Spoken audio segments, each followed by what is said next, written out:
한 주간 평안하셨습니까? 1월의 마지막 주일 예배입니다. 우리의 예배를 기쁘게 받으시는 주님 앞에 신령과 진정으로 나아갑시다. 주를 찬송함과 주께 영광 돌림이 종일토록 내 입에 가득하리니 나는 항상 소망을 품고 주를 더욱 찬송하리이다. 이스라엘아 들으라. 우리 하나님 여호와는 오직 유일한 여호와시니 너는 마음을 다하고 뜻을 다하고 힘을 다하여 내 하나님 여호와를 사랑하라. 아멘.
이제 우리 하나님 말씀 함께 보겠습니다.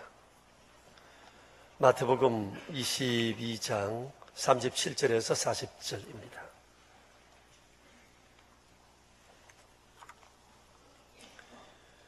이 말씀을 우리가 세 번째 읽습니다. 함께 주의 말씀 받들어 읽겠습니다.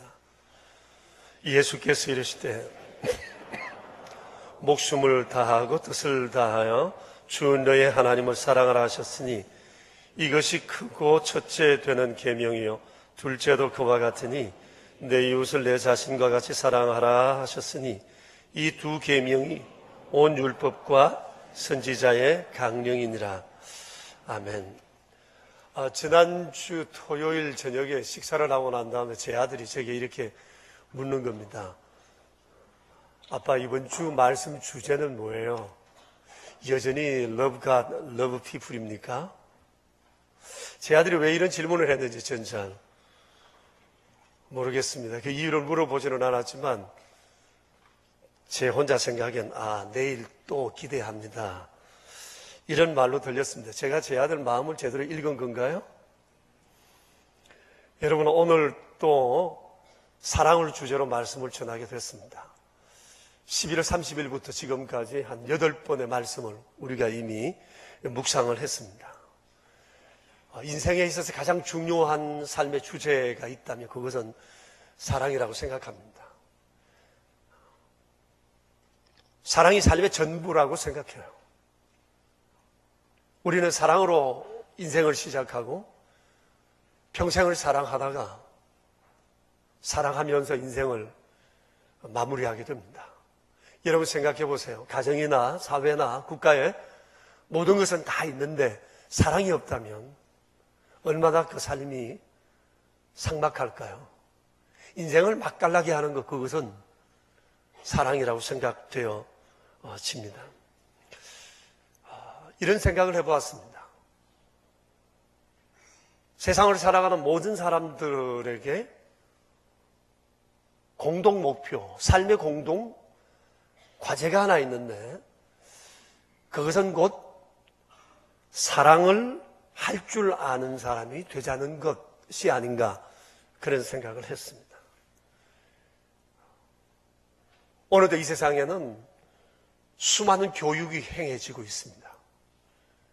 여러분, 교육의 목표가 뭐라고 생각하세요? 오늘날 수많은 교육기관은 지식을 사고 파는 행위를 끊임없이 해나갑니다.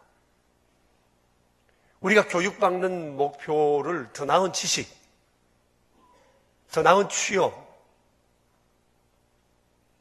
또 돈을 더 잘 벌기 위한 지혜와 지식을 습득하는 수단으로 아는 경우가 참 많습니다. 만약 교육이 그것이 목표라면 그 교육은 잘못된 겁니다. 여러분, 교육의 목표는 사랑할 줄 아는 사람을 만드는 겁니다. 자녀를 양육하는 가정의 양육 목표도 하나입니다. 궁극적인 목표는 그 아이로 하여금 사랑할 줄 아는 사람 되게 하는 겁니다.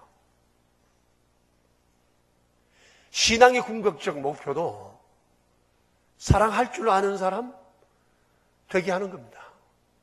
사랑을 가슴에 심어주고 이 사랑에 불타오르게 하고 이 사랑을 말할 줄 아는 사람 되게 하는 것입니다. 세상에서 참교육 떠들지만 사랑할 줄 모르는 사람 만든다면 그것은 참교육이 아니고 수많은 교회가 세워지고 수많은 종교의 이름으로 말해지고 있으나 사랑할 줄 아는 사람 만들지 않으면 그 역시 참 종교, 참 신앙이라고 말할 수 없을 것입니다. 인생에게 주어진 삶의 가장 중요한 과제, 공동 목표, 그것은 사랑할 줄 아는 사람 되자는 거예요. 오늘 성경에는 이 사랑의 대상을 셋으로 말씀하고 있습니다. 하나님을 사랑하고 내 자신을 사랑하고 또 내 자신처럼 내 이웃을 사랑하라는 거예요.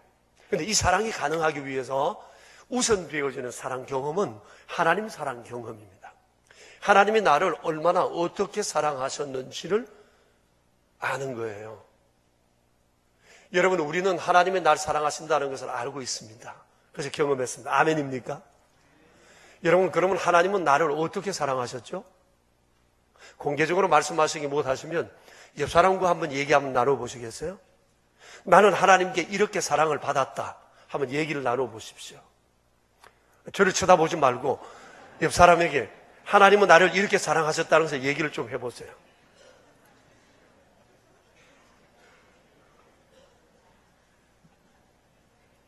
뭐 웃음으로 때우시지 마시고 좀 얘기를 해봐요. 왜 그리 인색들 하세요? 얘기하는 게, 좀 남의 얘기도 잘 좀 들어줘 보세요.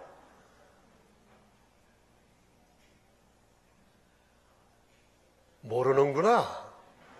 경험을 못 하셨구나. 여러분, 정말 하나님이 날 사랑하신다는 거 믿으세요?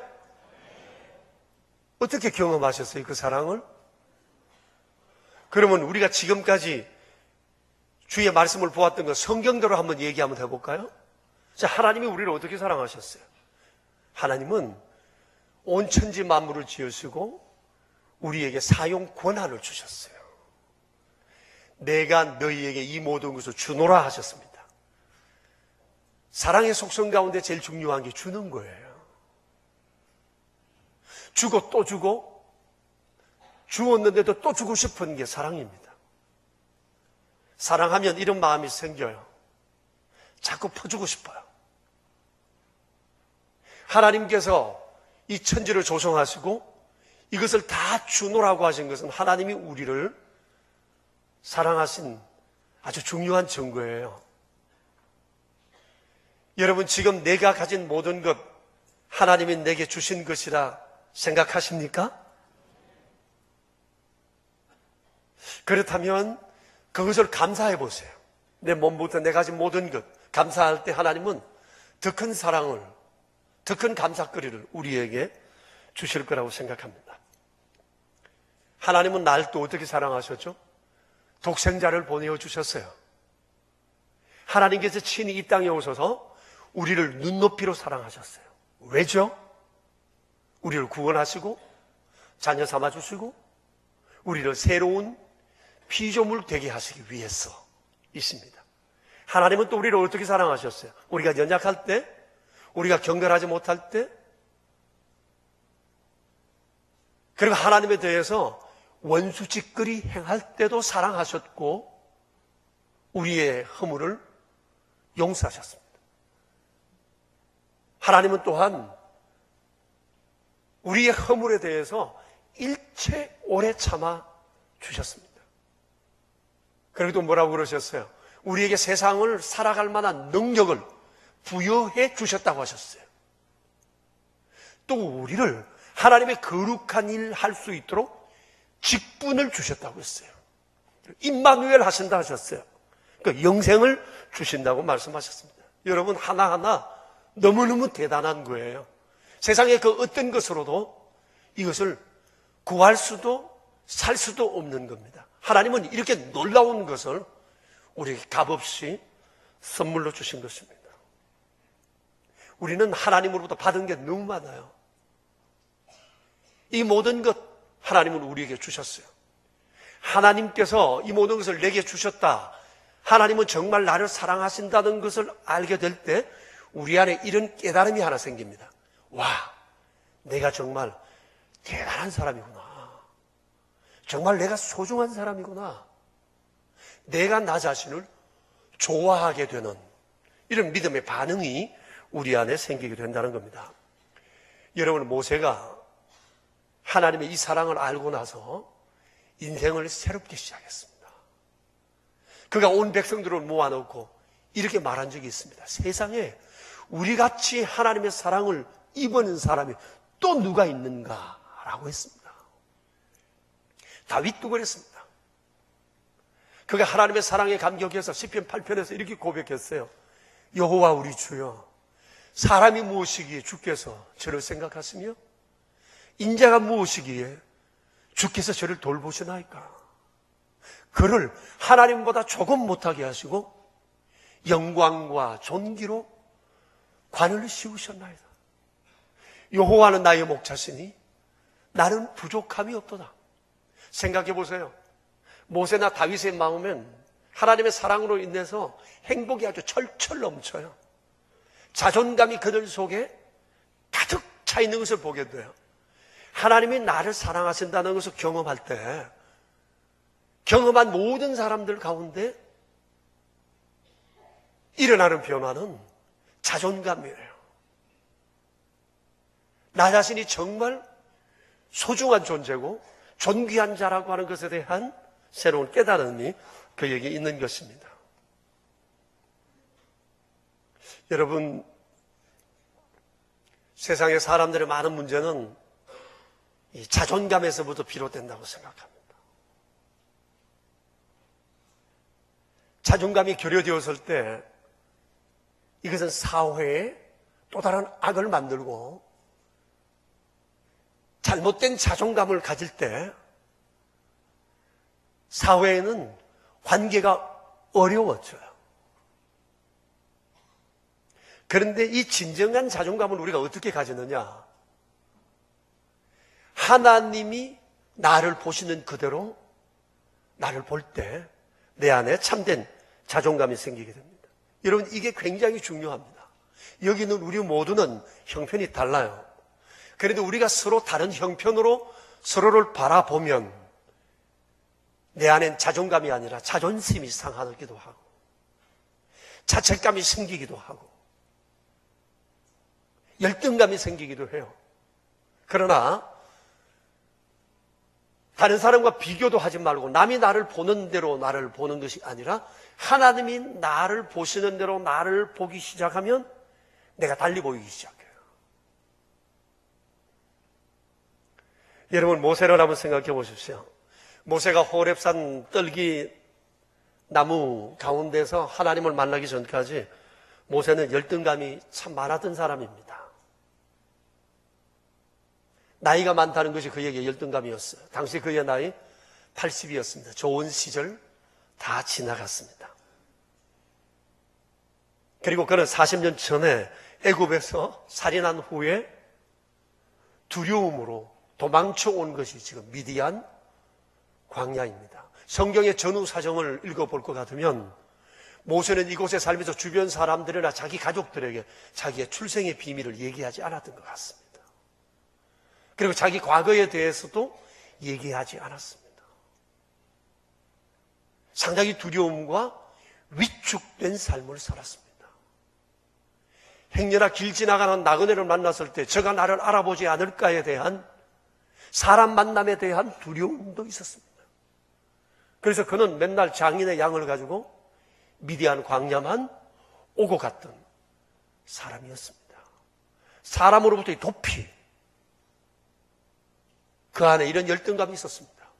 그리고 장인 집에서 40년을 장인의 양을 돌보고 처가살이를 하고 있었으니까 남자로서 가장으로서의 기계도 많이 다운됐을 겁니다.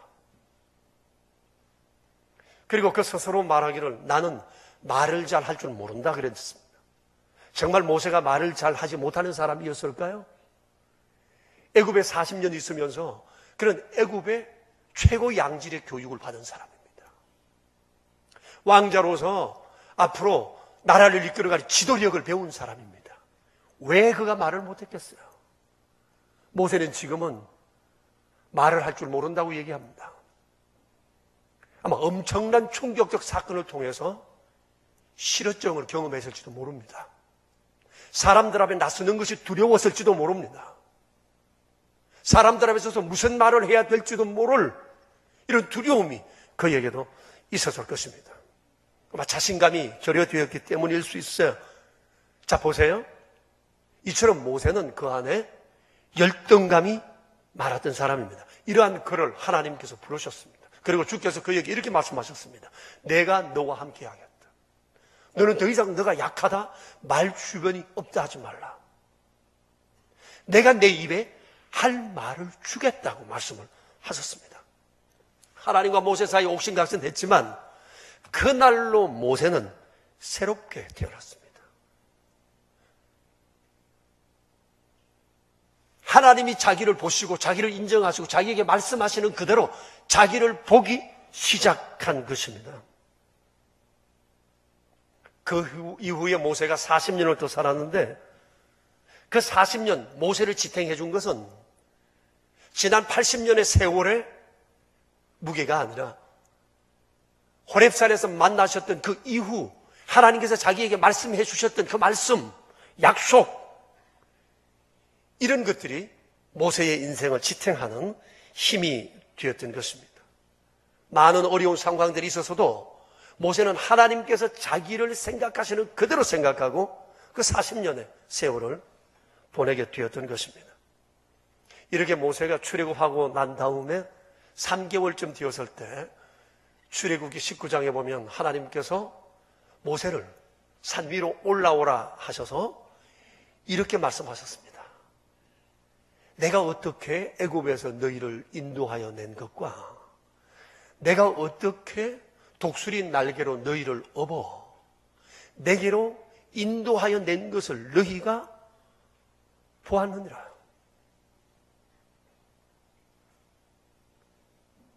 너희가 내 말을 듣고 내 언약을 지키면 내가 모든 백성 가운데 너희를 내 소유가 되게 하겠고 너희를 나의 제사장 나라로 삼을 것이고 너희를 거룩한 백성이 되게 할 거다.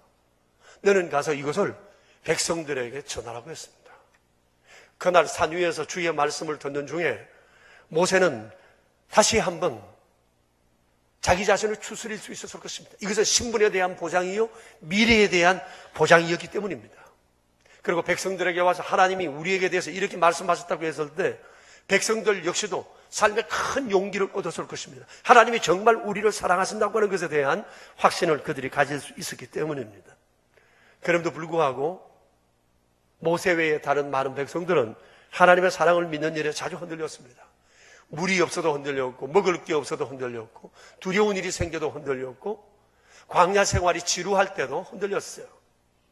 내가 원하는 것이 이루어지면 하나님이 날 사랑하신다는 것을 알았지만 그것이 이루어지지 않을 땐 하나님은 우리를 사랑하지 않는다고 생각했습니다. 그러나 모세는 달랐습니다. 모세는 일구월심 한 믿음으로 살았어요. 하나님을 향한 모세의 믿음은 얼마나 단순했는지 모릅니다. 자기 생각 다 빼고 자기 판단 다 빼고 다른 사람의 수많은 생각도 다 빼고 오직 하나님이 말씀하신 그대로 하나님을 믿었고 자기를 보았고 미래를 바라보았던 것입니다. 이런 단순함이 모세가 하나님을 기쁘시게 하는 계기가 되고 그리고 하나님의 큰 일을 감당할 수 있는 능력의 사람이 된 겁니다. 모세 컴플렉스가 많은 사람이었으나 하나님을 만나고 난 다음에 그 안에 새로운 자존감이 생겼습니다. 80대 노인이 자기를 새롭게 보기 시작합니다. 40이 지나면 사람이 안 바뀐다는 얘기를 하지만 하나님 만나면 인생 80도 바뀝니다. 달라질 수 있고 새로운 꿈을 꿀 수가 있는 것입니다. 다윗 역시도 그렇습니다. 그가 하나님을 개인적으로 만나기 전 다윗 역시도 컴플렉스가 많았던 사람이에요. 자기가 베들레헴 사람이라는 것, 집안의 제일 막내라는 것. 그런데 그가 하나님을 만나고 난 다음에 자기에 대한 생각이 완전히 달라졌어요.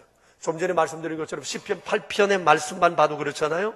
저를 하나님보다 조금 못하게 하시고 영광과 존귀로 왕관을 씌우셨다. 여러분 듣기에 따라서는 얼마나 시건방진 얘기인지 모릅니다. 그런데 이게 사실이잖아요. 우리가 아시는 바처럼 하나님은 우리를 하나님의 형상대로 지으셨어요. 그러니 하나님보다 조금 못한 게 맞죠. 성경을 빼거나 보태는 게 죄지 성경대로 믿는 게 뭐가 죄입니까? 칭찬받을 일이잖아요. 다윗은 하나님이 말씀하시는 대로 보았어요. 자기를 그렇게 보았다는 거예요. 그뿐만 아닙니다. 다윗은 하나님은 자기의 신분에 합당한 대우를 해주신다는 믿음을 가지고 살았어요. 하나님께서 하나님 백성 된 자기를 생각해 주시고 자기를 돌보아 주신다고 하는 것에 대한 확신을 가지고 살았습니다. 여러분 다윗의 삶을 아시잖아요. 그가 얼마나 고생이 많았습니까? 배신도 많이 당했고요. 쫓겨나기도 했고요. 인생의 절벽 앞에 서서 먹을 때거리가 없기도 했어요. 수많은 사람이 자기를 쫓아오고 자기를 죽이려고 했고 너무너무 어려움이 많았지만 때로는 미친 채 하기도 했지만 한 번도 자존감에서 허들어진 적이 없어요. 여러분 시편 말씀을 보시면 다윗은 얼마나 자기 자신에 대한 자부심과 자신감이 있는지 몰라요. 이것은 자기의 힘과 능력이 아니라 하나님이 자기를 그렇게 보아주셨다고 하는 그 믿음이 그로 하여금 그를 그렇게 강한 자로 자존감이 있는 자로 세워주셨다고 하는 것입니다. 하나님이 나를 사랑하신다. 나를 생각해 주신다. 나를 돌보아 주신다. 이것이 다윗의 능력이었고 힘이었던 겁니다. 이 자존감이 그를 평생 지켜주었어요. 그래서 좋은 일이 있어도 그는 넘치지 않았고, 어려운 일이 있다고 해서 그것 때문에 불평하거나 원망하지 않았습니다. 여러분, 하나님이 내게 대해서 뭐라고 말씀하셨는가? 인간에 대해서 뭐라고 말씀하셨는가? 구원받은 백성에 대해서 뭐라 말씀하셨는가를 아는 것은 굉장히 중요해요. 그리고 하나님이 사람을 바라보시는 그대로 나를 바라본다는 것, 이건 너무너무 소중한 거예요. 여기서 자존감이 생기는 겁니다. 자존감은 하나님 안에서 내가 누구인가를 생각할 때 내 안에 생기는 새로운 가치관이에요. 그런데 이 참된 자존감이 내 인생에 엄청난 힘이 된다는 사실을 아셔야 돼요. 문제는 모세 안에 있던 이 자존감, 다윗 안에 이 자존감이 내게 있는가라고 하는 거예요. 여러분 어떻습니까? 하나님이 나를 존귀하다고 했는데 그렇게 나를 바라보고 계세요? 나를 소중하게 생각하세요? 왜 소리가 그래요? 남하고 비교해서 보니까 자기가 좀 떨어져요? 별것 아니라 생각하세요? 가진 게 없다고요? 아는 게 없다고요? 사회적인 신분이 떨어진다고요? 그래서 별것 아닌 사람처럼 생각되나요? 다윗도 모세도 그럴 때가 있었잖아요. 그러나 하나님이 나를 어떻게 생각하시느냐는 생각을 가지고 그들은 인생의 토대를 그 위에 새롭게 닦았던 사람이에요. 그 이후에도 끊임없이 흔들렸으나 그 인생의 토대에서 흔들리지 않았다는 것을 여러분 기억해야 해요. 하나님이 나를 사랑하신다는 것을 믿고 계세요? 하나님이 나를 사랑하시니까 내가 소중한 자가 틀림없으시죠? 여러분 혹시 똥송하다는 말 들어보셨어요? 잘 모르시는군요. SNS에서 굉장히 많이 얘기되고 있는 평범한 보통 명사라고 얘기하던데, 똥송하다. 몰라요? 모르시는구나. 이게 무슨 말인가 하니, 동양인이어서 죄송하다 이런 뜻이랍니다. 사람들 중에는 서양인이 동양인에 비해서 우월하다는 생각을 가진 사람들이 많대요.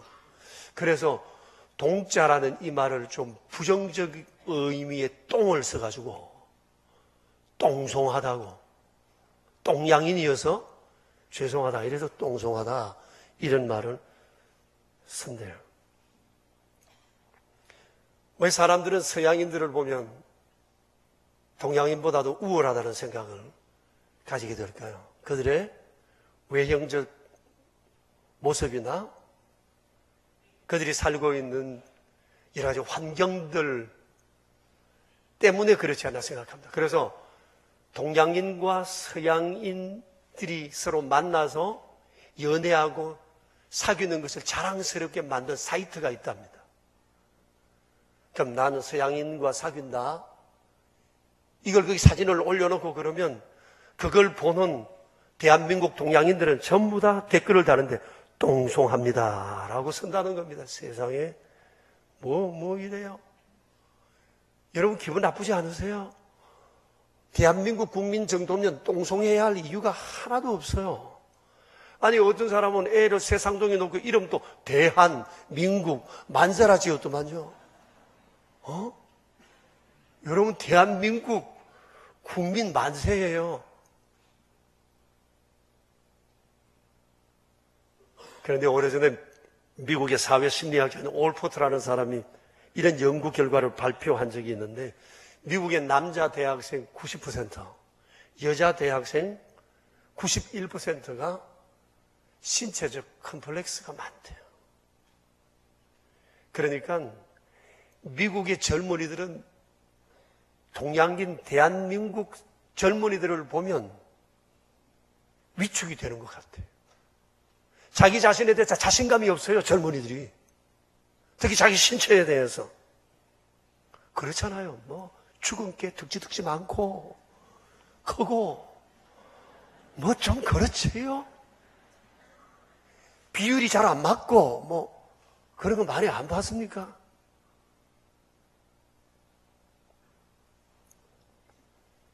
남자에게는 남자 컴플렉스가 있고요, 여자에게는 여자 컴플렉스가 있대요. 제가 다 말해드려요?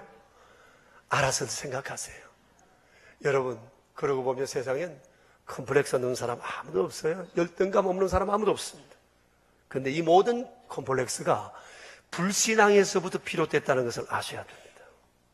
사람들은 대부분 내가 누군가라고 생각할 때 하나님께서 나를 본대로 자기를 바라보지 않고 항상 외적인 것을 가지고 자기를 평가하고 다른 사람을 평가할 때가 많아요.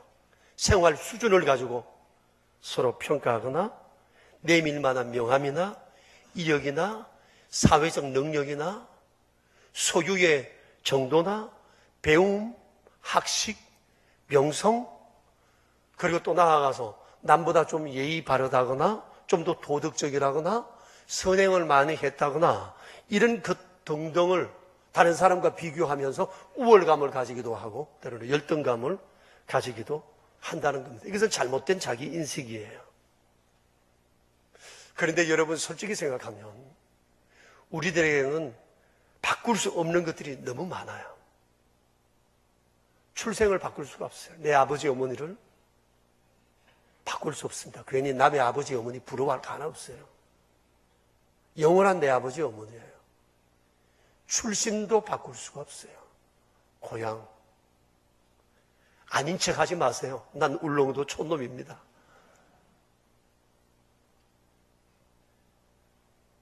조국. 동양인이라는 거. 나의 피부. 외모. 나이. 과거의 나의 경력. 나의 실패. 지나간 삶 속에 있었던 허물진 일들, 얼룩진 과거들 바꿀 수 없어요. 아닌 척 할 수가 없어요. 바꿀 수 없는데, 바꿀 수 없는 것 때문에, 바꾸어지지 않은 것 때문에 다른 사람과 비교해서 열등감을 가져야 할 이유가 있을까요? 해답은 하나예요. 변할 수 있는 것은 변하기 위해서 노력해야 하지만 변하지 않는 것은 받아들이는 용기가 필요한 거예요. 그런데 무엇보다 이런 용기를 가지기 위해서 우리에게 있어야 할 것은 하나님이 나를 보시는 대로 나를 보는 거예요. 죄인이다. 맞아요. 우리 죄인이에요. 그리스도를 믿고 넌 의롭게도 의로워요. 너는 내가 사랑한다. 그래, 난 사랑받는 자예요. 넌 존귀한 자다. 그래, 난 존귀해요. 내가 너를 생각한다. 내가 너를 돌보고 있다. 그래요. 이게 우리의 존재라고 하는 거예요. 여러분, 하나님이 나를 보시는 대로 나를 바라보는 것은 우리의 신성한 의무입니다. 하나님 같으신 분이 나를 상대해 주신다니 얼마나 이거 대단한 일이에요. 이것을 여러분 인격적으로 현실적으로 생각해야 됩니다. 믿음은 공중에 붕 뜬 구름 같은 얘기가 아니에요. 이것은 지극히 현실적인 얘기예요. 성경은 끊임없이 너가 누구냐는 말씀을 끊임없이 하고 계세요. 여러분, 우리는 하나님이 존귀히 여기는 정말 존귀한 자예요. 날마다 하나님 생각 속에 가득 품고 있는 사람이 바로 나 자신이에요. 우리가 이렇게 하나님이 나를 보는 것처럼 나를 바라볼 때 나라는 존재가 아주 소중해지고 대단해 보이고 사랑스러워지고 내가 나를 좋아하는 마음을 가지게 되는 겁니다. 여러분, 혹시 이지선이라는 자매에 대한 얘기를 들어봤습니까? 지금보다 15년 전에 23살 되던 해 오빠하고 차를 타고 가다가 술 먹은 사람이 탄 차가 뒤에서 부딪혀서 큰 사고가 나가지고 불과 1, 2분 사이에 인생이 뒤바뀐 사람이잖아요. 온몸이 불에 타버렸어요.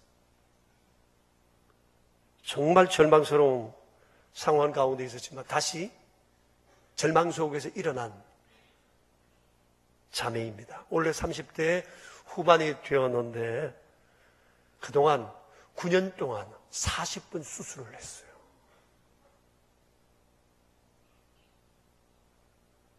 피부 수술을, 뼈 수술을 40분. 거의 전신 마취잖아요. 그러고 난 다음에 이 사람이 보스턴 대학에서 재활 상담학을 석사 과정을 하고 또 콜롬비아 대학에서 사회복지학 석사 과정을 하고 지금은 UCLA에서 사회복지학 박사 과정 중에 있더만요. 이곳저곳에서 강연도 하고 아주 세계적인 유명 인사가 되었어요. 그 사람의 소원이 하나 있더만요. 장애를 입은 아이들을 위한 재활센터를 세워서 어렸을 때부터 장애 속에 두려워하고 살아가는 아이들에게 삶의 소망을 주고 싶어 하는 것. 그래서 이것이 이제 자기의 인생의 목표가 되었어요. 이걸 위해서 지금 살아가고 있습니다. 사고 당시 그는 이화여자대학교 사범대학 유아교육학과 졸업반이었습니다. 참 곱게 생긴 자매였어요. 한번 사진을 한번 볼까요? 이거 말고 다른 사진.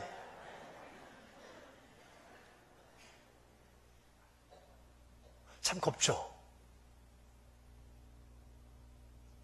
이 모습이 40분 수술 후에 그의 모습입니다. 엄지손가락 외에는 손가락이 다 불에 타서 다 잘랐답니다.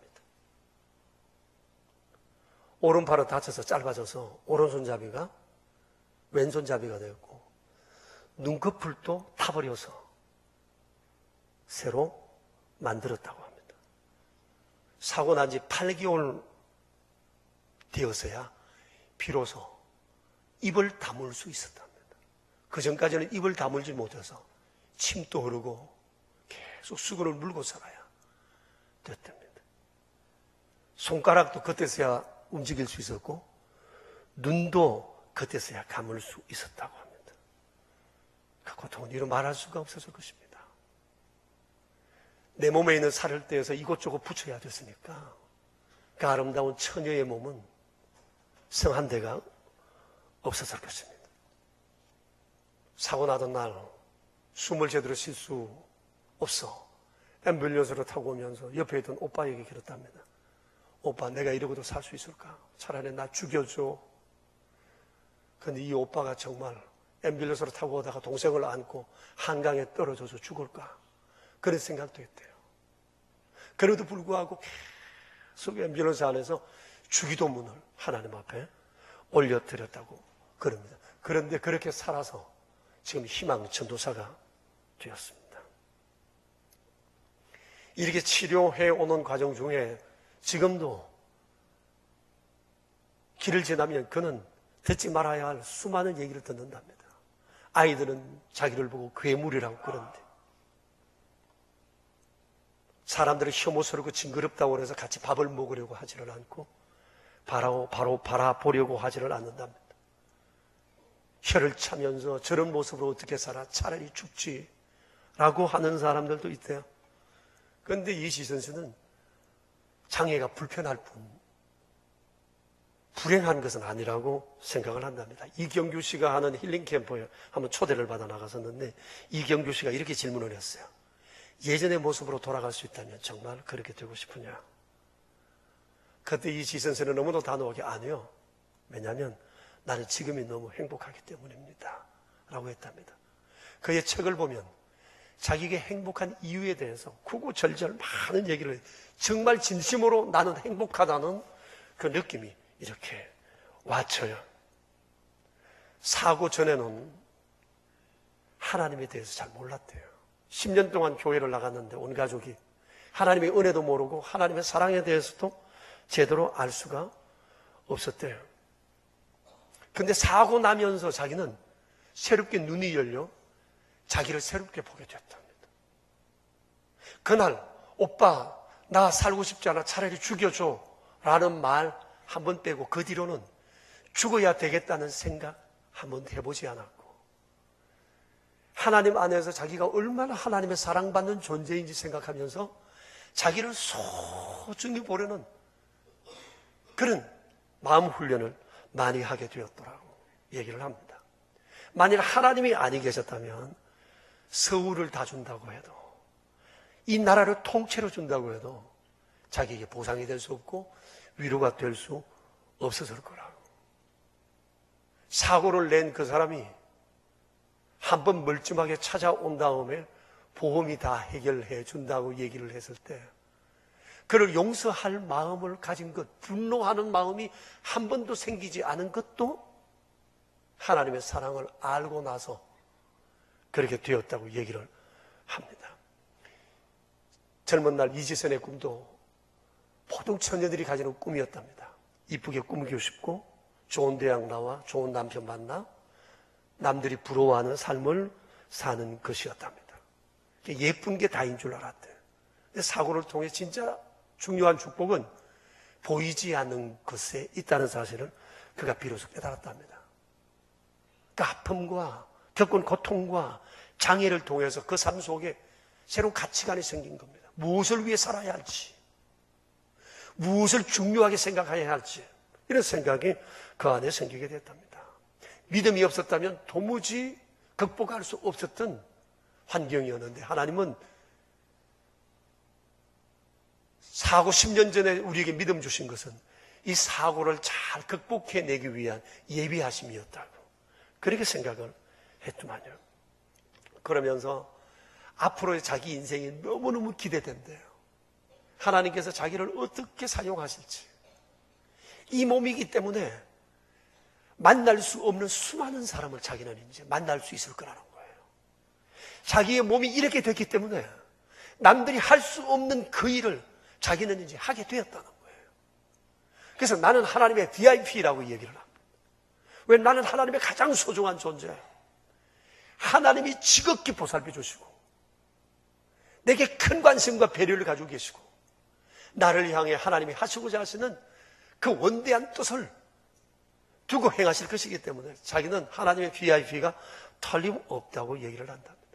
종종 거울 앞에 서 있는 자기를 보고 얘기한대요. 이지선 사랑해. 그러면 그 거울 안에서도 자기를 보고 빙긋이 웃으면서 동일하게 이지선 사랑한다고 얘기한대요. 참으로 대단한 자매이잖아요. 자, 그런데 우리는 지금 주변에서 듣는 얘기가 전부 다 죽겠다는 소리만 들어요. 못 살겠다는 소리만 들어요. 이래서 어떻게 살아가느냐고 얘기만 해요. 살만한데, 그 말하면 충분한데 기쁨을 잃어버린 수많은 사람들이 얘기를 들어요. 여러분 제발 죽겠다 소리 하지 마세요. 이 지선도 살아가잖아요. 이 사람도 살아가요. 성치 못한 몸으로, 성치 않은 얼굴 모습으로 이래도 살아가는데 왜 죽을 생각을 해요? 왜 걸핏하면 죽겠다는 생각을 해요? 왜 세상 재미없다는 생각을 해요?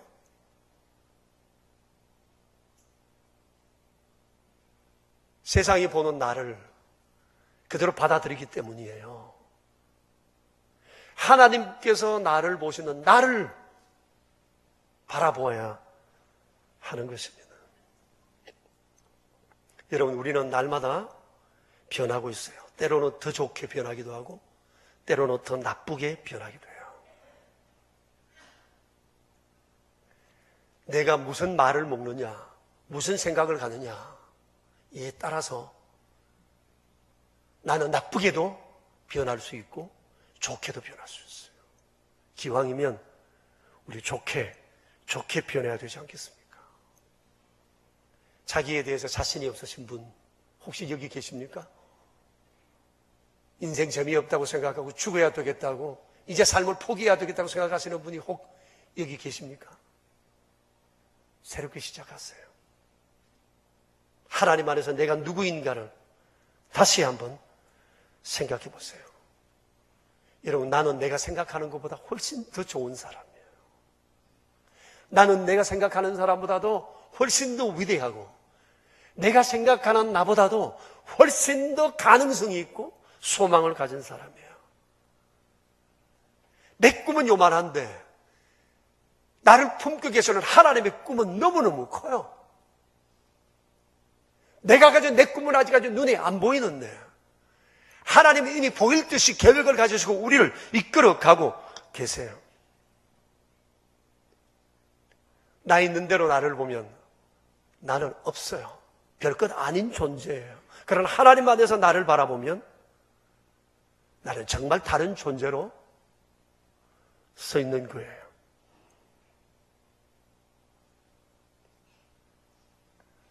하나님이 나를 사랑하신다는 것을 알 때 우리는 내가 날 사랑할 힘을 얻게 되고 또 이웃을 사랑할 힘을 얻게 돼요. 여러분, 사랑하는 것도 여유가 있을 때 사랑하는 법입니다. 특히 마음에 여유가 있어야 돼요. 그렇지 않으면 내 자신도 챙기기가 벅찬데 언제 남 생각해줘요. 그런데 이 마음의 여유로움은 하나님의 사랑을 알 때 내 안에 생기게 되는 겁니다. 하나님이 우리를 사랑하신다 말씀하세요. 왜 자기를 사랑하지 않으세요? 우리 함께 기도합시다.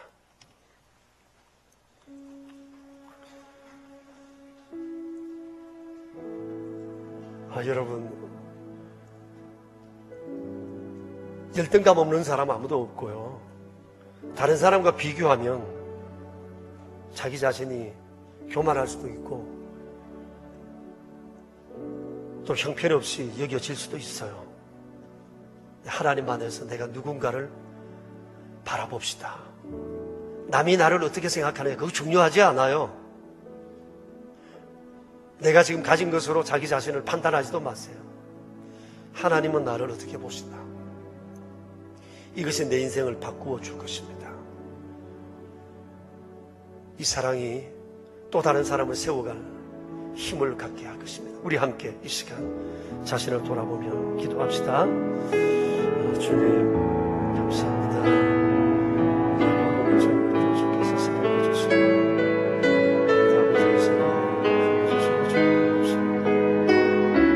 그런 것을 아버지 다시 키우고 우리가 믿음 가운데 견디고 있을 수 있게 해주옵소서.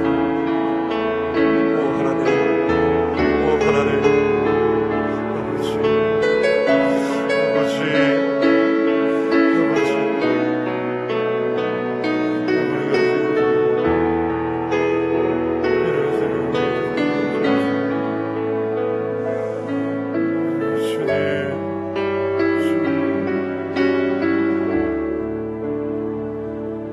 나의 힘, 나의 능력, 나의 소망이신 자비로우신 주님, 아버지의 그 크신 사랑으로 저희가 누구인지 다시 한번 보게 하시니 감사합니다. 사람들과의 비교 속에 교만하고 열등감 가졌던 저희 자신을 벗어버리고 하나님께서 나를 보시는 그대로 나를 보고 인정하는 참 신앙의 사람이 될 수 있도록 도와주시기 바랍니다. 거룩하신 아버지여, 이 신성한 의무를 주께서 저희들에게 주셨사오니 하나님이 날 사랑하듯 내가 날 사랑하게 하시고 하나님께서 나를 소중히 여기시듯 나를 소중히 여기는 마음 주시고 이 여유로움으로 또 다른 사람을 사랑할 수 있는 마음을 갖게 하여 주시옵소서. 주님, 세상에 수많은 나라가 우리 대한민국을 부러워하는데 정작 이 땅에 살아가는 수많은 사람들의 기쁨을 잃어버린 채 매일 죽을 생각을 하고 살아갑니다. 오 주여, 우리의 생각을 바꾸어 주십시오. 이제는 하나님 안에서 나를 보게 해주시고 그렇게 새롭게 주님 앞에 일어서는 자들이 다 되게 하여 주시옵소서. 주님, 우리는 축복받은 사람입니다. 하나님의 사랑을 입은 사람입니다. 하나님의 기대를 한 몸에 모은 사람입니다. 내가 알지 못하는 신령한 계획 속에 살아가는 자들입니다. 주님 감사합니다. 주님 사랑합니다. 예수님의 이름으로 기도합니다. 아멘. 자비로우신 아버지, 이렇게 주의 사랑 가운데 살아가는 저희가 이 시간 예물 구별하여 주님께 올려드립니다. 하나님을 향하는 흔들리지 않는 마음으로 주를 경배하며 날마다 주 앞에 예물 드리기를 기뻐하는 저희들이 되게 해주시고, 드릴 때마다 주께서 얼마나 우리를 사랑하시고 나를 생각하시며 나를 돌보사 이런 은혜를 주셨는지 온 심령 다해 고백하며 드리는 예물이 되게 하여 주시옵소서. 이런 마음으로 주 앞에 11조를 구별하여 드립니다. 감사 예물을 드립니다. 주정은금을 드립니다. 우리의 사랑을 나누기 위해 오른손 은금을, 완달러 선교 은금을, 사랑의 식탁을, 장학 은금을 구별하여 바칩니다. 주님, 손길들마다 은혜 베풀어 주시어 아버지의 사랑 가운데 충만하며, 그래서 나를 사랑하며 이웃에게 사랑을 홀로 보내는 복된 인생이 되게 하여 주시옵소서. 주 예수 그리스도 이름으로 기도드리오며, 이제는 길 되신 주 예수 그리스도의 은혜와 복의 근원이신 하나님 아버지의 크신 사랑하심과 날마다 우리를 새롭게 하시는 성령님의 교통하심이 모인 저희 무리들과 명선의 모든 가족들과 주님의 몸 되신 교회 위에 이제로부터 영원히 함께 계시옵기를 간절히 축원하옵나이다. 아멘.